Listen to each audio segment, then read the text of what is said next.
Bismillahirrahmanirrahim. Alhamdulillah wassalatu wassalamu ala sayyidina Rasulillah.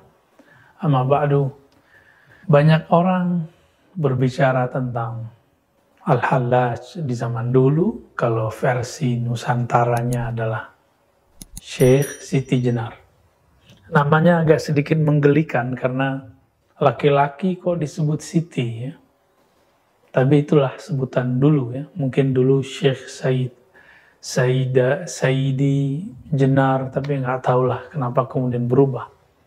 Yang dulu dikatakan nama kecilnya Lemah Abang dan segala macamnya. Ya. Syekh Siti Jenar ini dari masanya terlihat semasa dengan Syekh atau Sunan Kalijaga dan sunan-sunan yang lain. Jika di kalangan pembela syariat yang zahir, itu muncullah sosok Sunan Kalijaga, maka dari bab hakikat muncullah Syekh Siti Jenar. Ya, kalau boleh kita sebut, jika ulama pewaris para nabi, lalu ulama mewariskan ilmunya lagi. Pewaris Imam Abu Yazid, pewaris Imam Junaid, pewaris Hallaj, itu ada semua di zaman berikut. Termasuk zaman kita. Di zaman terdahulu, pewaris Junaid al-Baghdadi itulah Sunan Kalijaga. Pewaris secara kerohanian. Adapun pewaris kerohanian Al-Hallaj, itulah Syekh Siti Jenar. Sejarah pun berulang, karena cip takdirnya sangat-sangat sama, hanya formulasinya yang berbeda. Kemudian muncullah kalam-kalam yang menunjukkan kalam-kalam mabuk bertuhan, mabuk cinta kepada Allah, mabuk dalam keahadian Allah, keesaan Allah Subhanahu wa Ta'ala. Teman-teman, bukan Allah dalam bab akidah, alam semesta ini disebut mungkinul wujud, wujudnya mungkin, dan dia hanya ada karena diadakan oleh Allah, yang disebut wajibul wujud, yang niscaya keberadaannya pasti ada. Maka semua selain itu menjadi diadakan karena dia. Maka yang benar-benar ada hanyalah Allah. Inilah yang disebut oleh pendahulu imam wujudiyah, namanya Imam Ibn Arabi, dengan al-wujud al-mutlaq. Al-wujud al-mutlaq ini, jika seseorang memahaminya dengan jalur kerohanian seperti Al-Hallaj dan Syekh Siti Jenar, maka yang terjadi, tidak ada kata aku, tidak ada alam, yang ada hanya Allah, Sang Pencipta. Alam ini dianggap semu dalam bab ahadiyah tersebut. Meskipun di alam sadar, kita mengatakan, kita ini ada, Allah ada, dan wujud kita real, wujud Allah lebih real. Tapi oleh mereka yang sedang mabuk cinta dalam ahadiyah keesaan Allah, hanya Allah semata. Mirip-mirip seorang yang kasmaran. Dia hanya melihat kekasihnya saja yang paling cantik, paling indah, paling gagah. Maka di saat itu, kemanapun dia memandang, yang terbayang adalah wajah kekasihnya.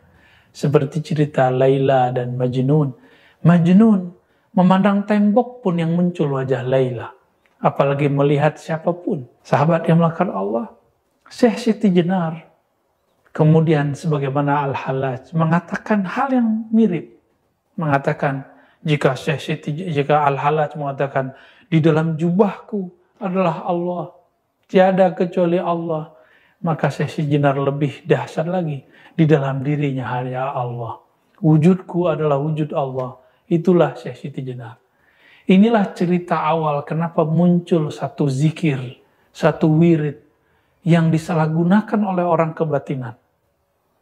Wujud ingsun atau zat ingsun, zat Allah. Sifat ingsun, sifat Allah. Nama ingsun, nama Allah.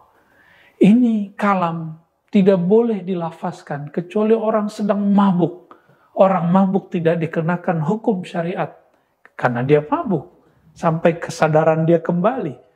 Tapi beberapa orang-orang yang melanggar kaedah ini, melanggar dharma, kaidah seorang pezikir perindu kepada Allah, dia membacanya sebelum dosis itu dibolehkan kepadanya.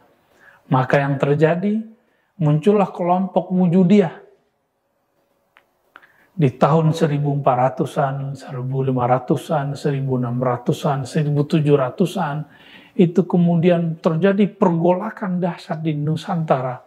Maka muncul nanti ada Hamzah Fansuri, Syamsuddin Sumatrani, kemudian juga Nuruddin Raniri. Semuanya berbicara itu. Dan puncaknya itulah Syekh Siti Jenar. Apakah kemudian Sunan Kalijaga mengkafirkannya? Kita belum menemukan satu nas, satu teks, satu riwayat dalam kitab-kitab baik yang berbahasa Pegon ataupun bahasa yang aksaranya Hanacaraka yang sampai kepada kita bahwa Sunan Kalijaga mengkafirkannya. Tidak. Tapi seperti dulu Imam Al-Junaid mengatakan kepada Hallaj, wahai Hallaj, ya Aba Mansur, la yaqta'uka ila dam. Tidak ada yang bisa menghentikanmu, wahai Hallaj, kecuali hukum pancung, yaitu darah yang diteteskan. Dan itu sangat mengerikan sekali. Ajaran ini belakangan dibahasakan secara lokal. Disebut dengan Ahadiyah itu manunggaling. Manunggaling keesaan Allah, kesatuan Allah. Ya. Tidak ada yang bersatu, hamba tidak bersatu dengan Allah. Kenapa? Hamba dianggap tidak ada. Maka manunggaling jangan diartikan Syekh Siti Jenar bersatu dengan Allah. Kenapa? Yang wujud cuma Allah. Syekh Siti Jenar hanya bayang-bayang. Tapi orang-orang yang kemudian lancang menerjemahkan ajaran Syekh Siti Jenar, kemudian mengatakan Syekh Siti Jenar mengajarkan persatuan dengan Allah.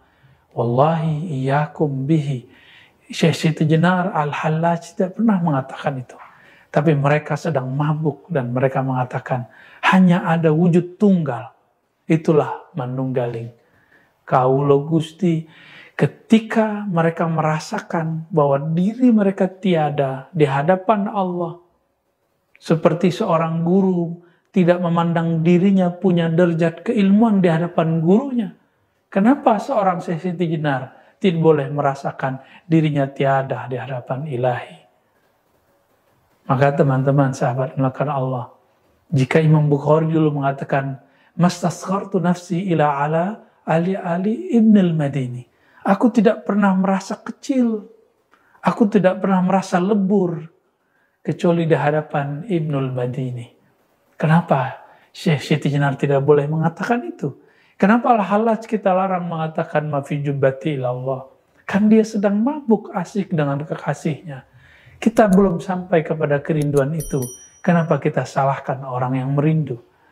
Maka sahabat-sahabat yang memuliakan Allah, mari berhusnuzan.